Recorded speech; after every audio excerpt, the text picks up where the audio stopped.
Students, अभी हम Euler method को स्टडी कर रहे थे। अब हम इम्प्रूव्ड आइलर मेथड को स्टडी करेंगे। इम्प्रूव्ड आइलर मेथड से जो as compare to Euler method जो एक्यूरेसी है वो ज़्यादा शो होगी। I mean to say that कि जो एग्जैक्ट और अप्रॉक्सीमेट सोल्यूशन में जो एरर है वो इम्प्रूव्ड आइलर मेथड को यूज़ करके वो मिनिमाइज हो जाएगा।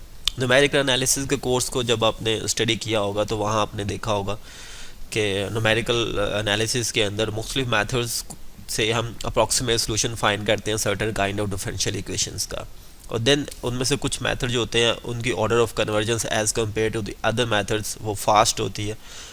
तो हम प्रेफर करते हैं कि हम वो न्यूमेरिकल मेथड यूज़ करें जिसका order of convergence as compare to other method जो है वो ज़्यादा बेहतर है।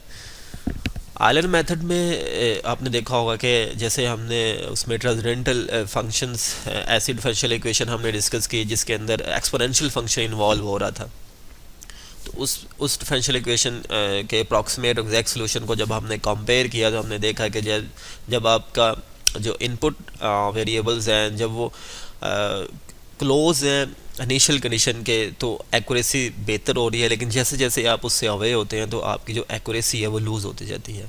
इम्प्रूव्ड आयलर मेथड जो है उस डेफिशिएंसीज को काफ़ी हद तक मिनिमाइज़ करता है। इम्प्रूव आयलर मेथड की जो जनरलाइज फॉर्म है वो आपको विजिबल हो रही है, आपकी स्क्रीन के ऊपर डिस्प्ले हो रही है। वाई के plus delta x over delta x is a uniform length. जो आप इंटरवल की पार्टीशनिंग करेंगे तो सेम एस इसका कॉन्सेप्ट डेल्टा एक्स का वही है जो आयलर मेथड के अंदर था। वाई प्राइम के जब आप डिफरेंशियल इक्वेशंस को डिस्कस करते हैं, for example d Y over d s equal to F of x y, तो आपने देखा जो फर्स्ट डेरिवेटिव होता है वो आपको स्लोप देता है। आपका जो कोई फंक्शन है अगर आप उसका फर्स्ट डेरिवेटिव लेते हैं तो आपको स्लोप देता है, यानी slope of the tangent line. अब एट सम पर्टिकुलर पॉइंट, यानी जो कर्व का जहाँ पे कर्व का कोई पर्टिकुलर पॉइंट होगा वहाँ पे आपको जो डी फर्स्ट डेरिवेटिव होता है वो slope of the tangent line जो है वो कैलकुलेट कर देता है। तो जो एफ ऑफ प्राइम अगर हम देखें ये वाई प्राइम के, अगर हम इसे नोटेशंस में लिखें वाई प्राइम के से भी आपको पता है फर्स्ट डेरिवेटिव को रिप्रेजेंट किया जाता है। तो वाई प्राइम के इसके अंदर जो है equal to the functional values हैं एफ ऑफ एक्स वाई के इक्वल। सिमिलरली यहाँ पे जो आप वाई प्राइम के है उसकी जगह पे आप एफ ऑफ एक्स वाई को रिप्लेस कर सकते हैं, वाई प्राइम के को आप रिप्लेस कर सकते हैं with f of x y. Reason is that के जो अभी हमने डिस्कस की कि f of x y is equal to y prime के है, जो जिस डिफरेंशियल इक्वेशन का हम सोल्यूशन फाइंड करने जा रहे हैं। अब एफ ऑफ एक्स के प्लस वन, यानी अब आपने फंक्शनल वैल्यू जो हैं वो नॉट एट के बल्कि आपने के प्लस वन के ऊपर कैलकुलेट करनी है। सिमिलरली यहाँ पे भी वाई प्राइम के को आप रिप्लेस कर देंगे एफ ऑफ एक्स वाई के साथ, डेल्टा एक्स वाई है। अब ये इसकी जो कोड्स हैं वो सच इतने कॉम्प्लिकेटेड नहीं है, लेकिन इसमें अगर आप कंसल्टेशन करें लॉजिक्स जो बन रही है वो ये है कि हमारे पास एक तो इसको हम अलग से कैलकुलेट कर लेंगे फार लूप के अंदर, और ये वाला जो पार्ट है इसको भी हम फार लूप के अंदर अलग से कैलकुलेट कर लेंगे। तो इसकी कोड्स डेवलप करने के लिए आपको जो है फॉर लूप का यूज़ करना पड़ेगा। अभी हम देखते हैं कि मैटलैब के अंदर हम उन लूप्स को किस तरह यूज़ करते हैं, लेकिन फ़र्स्ट ऑफ ऑल हम इसकी लॉजिक्स को ऐसा थोड़ा सा डिस्कस कर लेते हैं। फॉर एग्ज़ाम्पल कि आपके पास जो ओरिजिनल डिफरेंशियल इक्वेशन थी वो D Y over D X equal to F of x Y और X naught equal to Y naught, यानी solution value at point X naught is equal to Y naught. इसको हम further Y prime of X पे लिख सकते हैं, f of x y. तो अगर हम इसको जनरलाइज करना चाहते हैं तो हम वाई प्राइम एक्स के equal to F of x के वाई के भी लिख सकते हैं। रीज़न इज़ डैट के जब हम जो हमारा इंटरवल होगा एक्स नॉट एक्स एन, उसकी हम जब पार्टीशनिंग करेंगे for example x naught x one and up to x n, तो देन फिर हमें y prime eight x1 calculate करना पड़ जाएगा, y प्राइम एट x2, यानी फर्स्ट डेरिवेटिव को हमको इन जो at each point of this partitioning हमें जो है वो कैलकुलेट करना पड़ेगा। तो उसके लिए हम इसे जनरलाइज कर लेते हैं। इसको हम अगर जनरलाइज करने के लिए अगर हम फॉर लूप यूज़ कर लें, for k is equal to suppose 1 to n, and suppose अगर इस पूरी क्वांटिटी को जो है हम रिप्रेजेंट कर दें a1 से, then a1 is equal to F of x के वाई के, और लूप को हम एंड कर दें, तो ये हमें कैलकुलेशन दे देगा। सिमिलर केस जो है वो जो सेकंड उसके अंदर जो फंक्शन वैल्यू के अंदर जो सेकंड वैल्यू अपीयर हो रही है, उसको अगर हम a2 में फॉर लूप अप्लाई करके कैलकुलेट कर दें, तो वो अब हमें पूरी वैल्यूज़ जो है वो कैलकुलेट करके दे देगा। अब जो आयलर मेथड में हमने प्रॉब्लम सॉल्व की थी, ऐसे वही हम इम्प्रूव्ड आयलर मेथड के अंदर भी सॉल्व करेंगे, ताकि हम एक्यूरेसी को ऑब्जर्व कर सकें। फाइल में जाएं और आप एक एडिटर फाइल को ओपन कर लें, उसके साथ ही आप आयलर 1 जो था उसको कॉपी ओपन कर लें, और इतनी जो इसकी कुछ डाटा है हम कॉपी कर लें, क्योंकि हम सेम चीज़ों को डिस्कस करने जा रहे हैं। तो हम इस फाइल के अंदर उसको ओपन कर लेते हैं। दिस इज आयलर 1, इसको हम सेव कर लेते हैं, इम्प्रूव आयलर 1 के नेम से।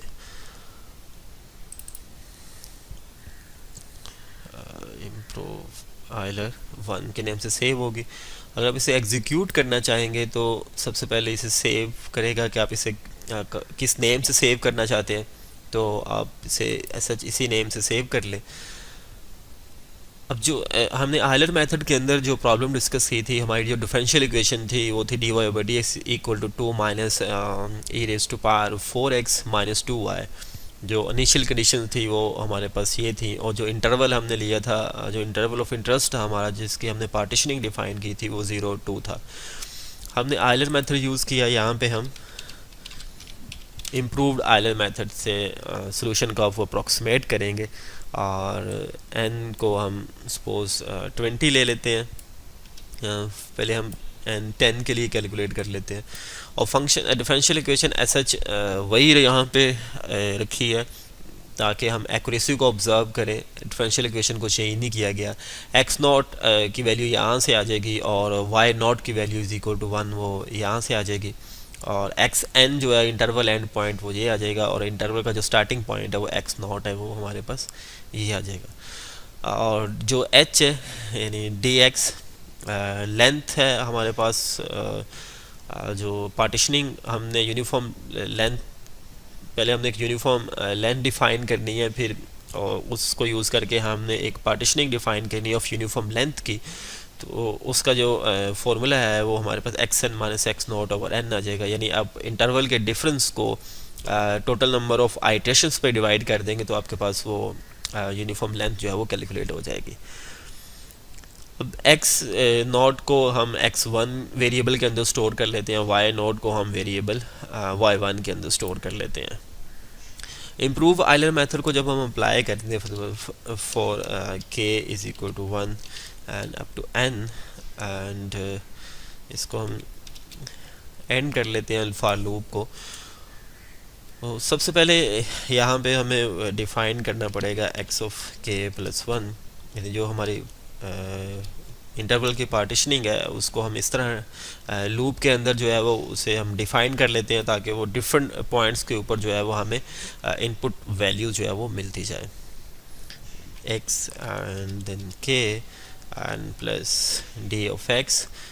इसे रन करके अगर चेक किया जाए तो मतलब ये पार्टीशनिंग हमारी क्लियरली डिफाइंड हो गई है। अब इससे हम सेमी कॉलन से सप्रेस कर देते हैं, and then a1 is equal to f of is that x k and y k। अब x k और y k जो हमारे पास आया है वो k1 इसको लिख दिया गया है, जो मतलब y प्राइम k था, it's equal to this is d y by d x at point x k is equal to F of x y था हमारे पास, तो उसको हमने ए वन कह दिया गया, यानी इसको वेरिएबल ए वन के अंदर स्टोर कर लेते हैं। और ये जो वैल्यूज़ है इसको वेरिएबल टू के अंदर हम स्टोर कर लेते हैं विद नेम ए टू के साथ। ये जो वैल्यू है वो हमारे पास है f of function value at x के प्लस वन और एंड वाई के plus delta x y prime के ऊपर।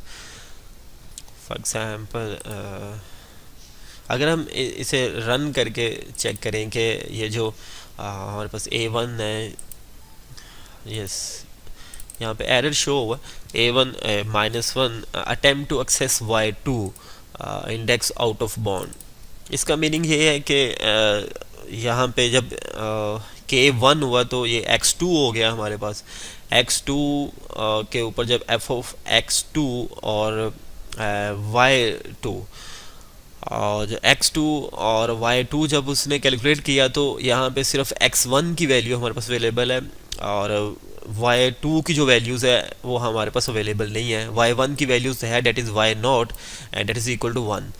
y1 तो हमारे पास यहाँ पे एस एच मौजूद था तो उसकी वैल्यू उसने रिकॉल कर ली, यहाँ पे a1 is equal to -1 calculate हो गया। लेकिन जब y2 की वैल्यू हम डिफाइन फाइंड आउट करने लगे, जब a1 को हमने कैलकुलेट किया for k is equal to 2 के लिए, जब k इज इक्वल टू 2 के लिए लूप चलेगा तो ये एफ ऑफ x2 आएगा। x2 तो यहाँ से मिल जाएगा उसे, लेकिन y2 ऐसा इसके पास ऐसा इसके मेमोरी में सेव नहीं है क्योंकि हमारे पास अप टू y1 तक वैल्यू सेव है।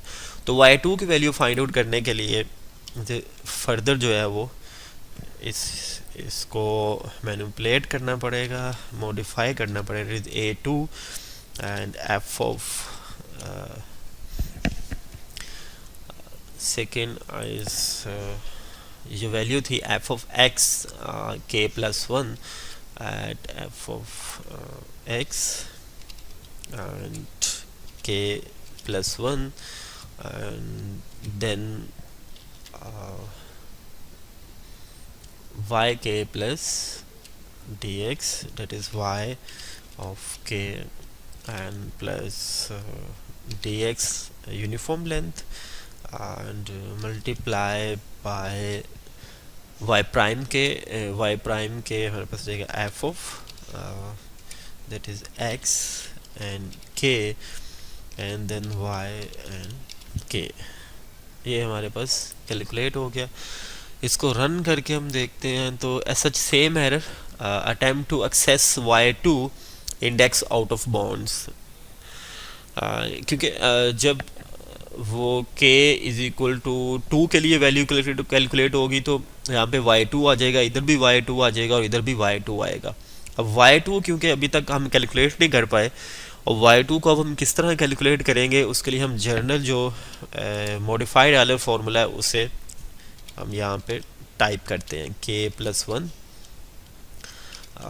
इज इक्वल टू ये है वाई के plus delta x over 2 and y k end plus d x over 2 to multiplication and then, और ये जो वैल्यूज़ हैं ब्रैकेट्स के अंदर वो हमने एक को k1 लिखा है और एक को k2 लिखा है, तो इन दोनों को हमने a1 और a2 वेरिएबल्स के अंदर स्टोर किया हुआ है।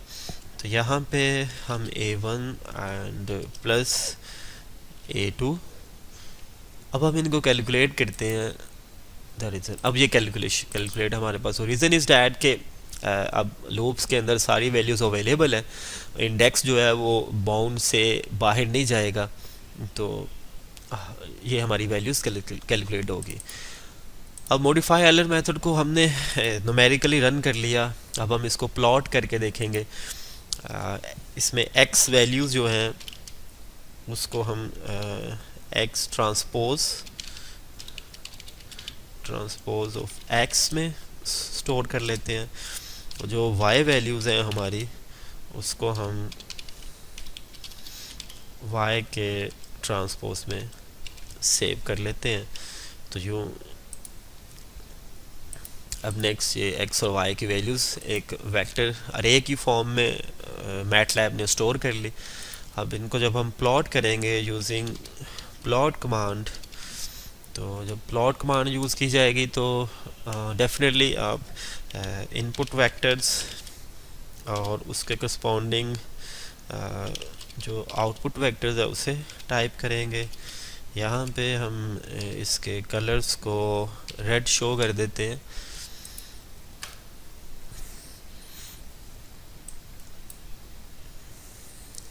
तो ग्राफ जो है वो हमारे पास ऐसे इस तरह का जो न्यूमेरिकल अप्रॉक्सीमेशन से जो हमने ग्राफ ड्रॉ किया है वो ऐसे हमारे पास इस तरह का प्लॉट हो गया।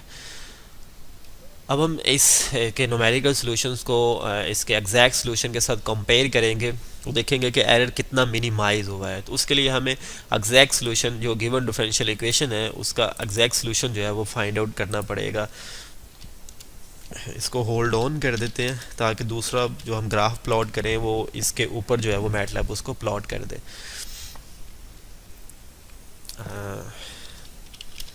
Exact solution is equal to dsolve command use करके आप इसका एग्जैक्ट सॉल्यूशन फाइंड आउट कर सकते हैं डिफरेंशियल इक्वेशन का।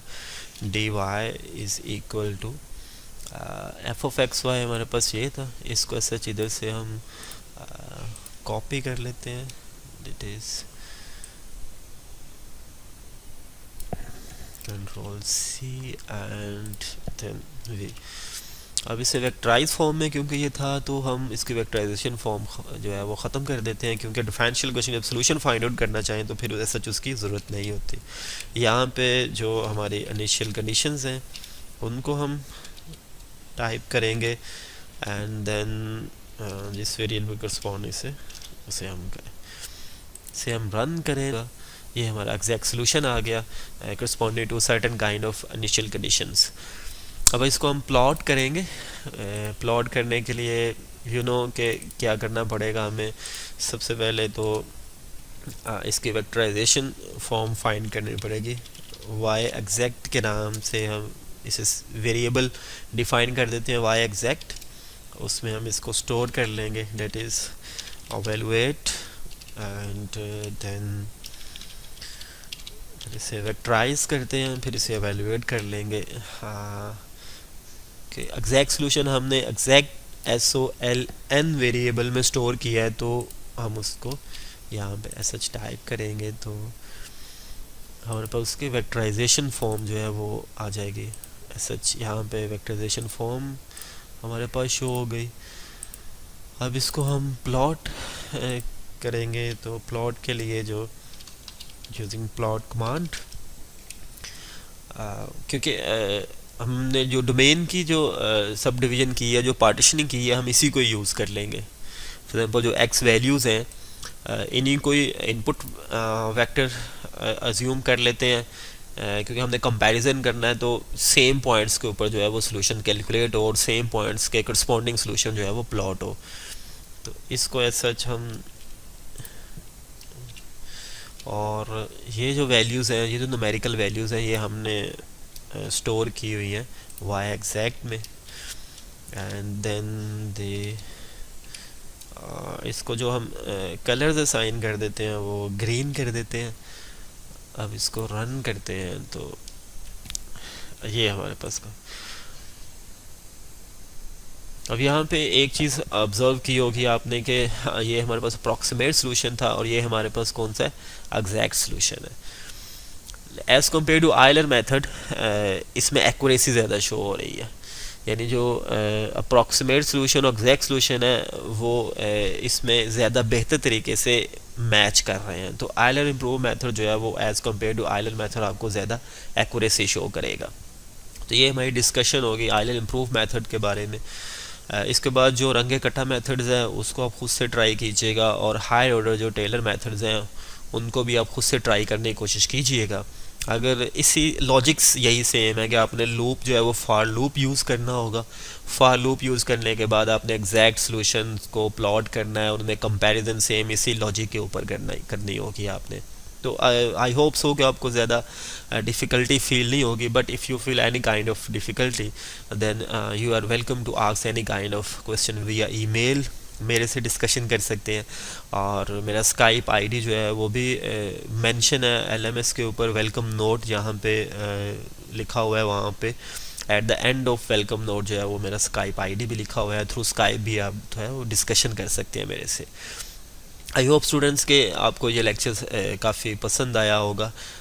ये इंटरेस्टिंग भी है एक लिहाज से कि इसमें आप सॉल्यूशंस को न्यूमेरिकली किसी भी आइट्रेशंस के लिए आप सॉल्व कर सकते हो। मैटलैब आपको विद इन फ्यू मिनट्स आपको उसके आइट्रेशंस करके वो ग्राफ भी प्लॉट करके दे देता है, जो कि मैनुअली आपको पता है कि आपका अगर आप n = 40 आइट्रेशन के लिए करना चाहते हैं तो आप सोच सकते हैं कि आपका कितना टाइम लगेगा।